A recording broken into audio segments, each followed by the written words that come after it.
Hydrated cyst একটা পরজীবী ঘটিত একটা রোগ, যেটা মানুষের শরীরে লিভারে হতে পারে, ফুসফুসে হতে পারে, ব্রেনে হতে পারে, এছাড়াও পেটের যে কোনো অর্গানের ভিতরে হাইড্রেটেড সিস্ট হতে পারে। তো এই একটা বাচ্চা, তার পেটের মধ্যে দেখেন কত বড় একটা সিস্ট, এই কালোটা পুরোটা একটা সিস্ট, যেটা তার লিভারের প্রায় 70 থেকে 80 ভাগ জায়গা দখল করে ফেলেছে, যেটা আমরা অপারেশন করে বের করছি। সেটা অপারেশন করে বের অর্থাৎ এটা আপনি এখন এখানে দেখতেছেন অনেক ছোট, কারণ এটা ছোট না। একটা আপনি ফুটবলের ভিতরে যখন বাতাস দিবেন তখন ফুটবলটা বড় হবে, এবং বাতাস বের করলে ফুটবলের ভিতরে যে ব্লাডারটা থাকে সেটা চুপসে যায়। এই সিস্টটাও ঠিক তেমনই, এটা যখন পানি পূর্ণ থাকে তখন এটা অনেক বড় হয়ে থাকে, এবং আমরা যখন পানিগুলো প্রায় 1 লিটার মতো পানি সেখান থেকে বের করেছি, বের করার পরে সিস্টটা চুপসে গিয়েছে। এই চুপসে যাওয়ার অবস্থায় এই শিশুটা সিস্টটা। তো এই বাচ্চাটার বয়স সাধারণত 4 থেকে 5 বছরের মধ্যে।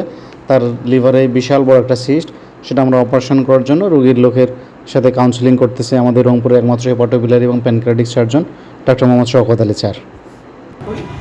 করে উত্তরবঙ্গে আমি ওখান থেকে কিন্তু ছাড়াই নিই, ঠিক আছে।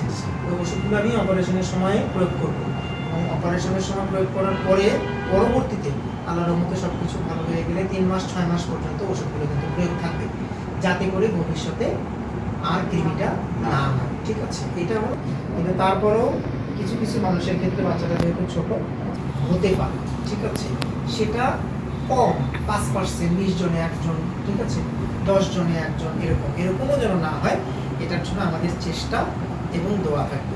আমার পক্ষ থেকেও থাকবে, আমার টিম মেম্বারের পক্ষ থেকে আপনারাও দোয়া করবেন যেন এরকম কিছু না হয়। নাম্বার 2, এই প্রসিডিউরটা করতে গেলে লাগতে পারে যে আমার পিত্তথলিটা ফেলে দেওয়া লাগতে পারে, ঠিক আছে, না লাগলে আমি পিত্তথলি রেখে দেবো, হ্যাঁ।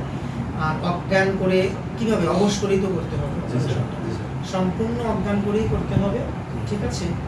সম্পূর্ণ অজ্ঞান করে আমি 1 থেকে 1.5 ঘন্টা হয়তো বা সময় লাগবে সব কিছু মিলে। সম্পূর্ণ অজ্ঞান করা মানে আমাদের অনেকটা ঘুমে যাওয়ার মতো। আমরা ঘুম থেকে ওঠাটা যেমন আমরা বলি যে আল্লাহ ঘুম থেকে উঠেছে, এরকম করে বলি, ব্যাপারটা এইরকম। অনেকগুলো ওষুধ যাবে, বেশ কিছু ওষুধ অলরেডি নিয়ে আসছেন আপনারা। ওই অজ্ঞানের ওষুধগুলো কিডনি, লিভার, ফুসফুস সব দিক দিয়ে যাবে, ঠিক আছে।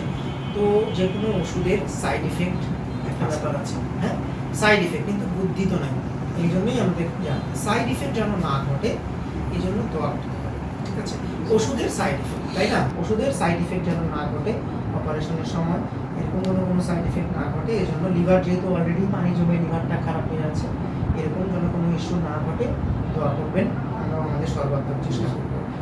তো যে কোনো কিছুর একটা সাইড এফেক্ট থাকে বা কমপ্লিকেশন হতে পারে। আপনি যেমন রংপুর থেকে ঢাকা যাবেন বা ঢাকা থেকে রংপুরে আসবেন, তখনও কিন্তু আপনার বাস অ্যাক্সিডেন্ট করতে পারে, ট্রেন অ্যাক্সিডেন্ট করতে পারে। তাই বলে কি আপনি বাস বা ট্রেনে জার্নি করবেন না? কিন্তু তখনও আপনারা রিস্ক নিয়ে জার্নি করি, বা আমরা সবাই রিস্ক নিয়ে জার্নি করি।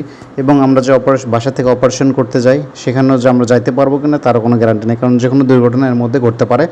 এর জন্য আসলে কাউকে দোষ না দিয়ে ধৈর্য ধরে দোয়া করতে হবে সৃষ্টিকর্তার কাছে, যেন সৃষ্টিকর্তা কোনো কমপ্লিকেশন বা কোনো খারাপ দুর্ঘটনার সম্মুখীন আমাদের না করে।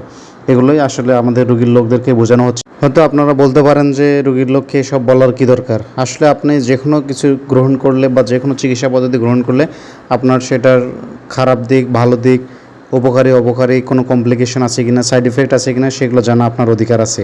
সেটা যে ডাক্তারের কাছে করেন না কেন, আমার কাছে বা আমার স্যারের কাছে বা যে কোনো কাছে কিছু করলে, সে যে কোনো চিকিৎসা, সার্জারি হোক, ওষুধ হোক, প্যারাসিটামল হোক, সবগুলোর সাইড এফেক্ট থাকে। এই সাইড এফেক্টগুলো আপনার জেনে তারপর চিকিৎসা গ্রহণ করা উচিত। এই জন্য এটা আপনার একটা অধিকার। এই জন্য আমরা সাধারণত আপনাদেরকে জানাই যে এই প্রতিটা অপারেশনের আগেই আমরা বলি যে আপনার কী কী সমস্যা হতে পারে, কী কী সমস্যা হতে পারে না, জানার পরে সাধারণত অপারেশন করা হয়। তো দেখুন এই বাচ্চাটার পেট থেকে আমরা কীভাবে সিস্টটা বের করতেছি। এই সিস্টে একটা যেহেতু প্যারাসাইট দেওয়া হয়, সেই প্যারাসাইটটার নাম হলো একাইনোকক্কাস গ্রানুলোসাস। সেটা তার পেটের মধ্যে পানি বের করার পরে এই সিস্টের যে থলিটা, অর্থাৎ ফুটবল থেকে পানি বাতাস বের হয়ে গেলে যে ব্লাডারটা শুধু চুপসে থাকে, সেই ব্লাডারটাই আমরা আসলে বের করি। সেই মতো একটা বেলুনের মতো একটা অংশ আমরা বের করেছি এটা। এরপরে আমরা এখানে আমাদের যে দামি একটা ইনজেকশন, যে ওষুধ, যেটা আমরা ঢাকার থেকে নিয়ে আসি এই কৃমিটাকে মারার জন্য, সেটা দেওয়া হচ্ছে, যে কৃমিটার জন্য এটা দিয়ে মরে যায়, বা এর যদি কোনো বাচ্চা বা ডিম থাকে সেগুলোর জন্য মরে যায়। এগুলো দিয়ে আমরা সাধারণত কয়েক মিনিট অপেক্ষা করি।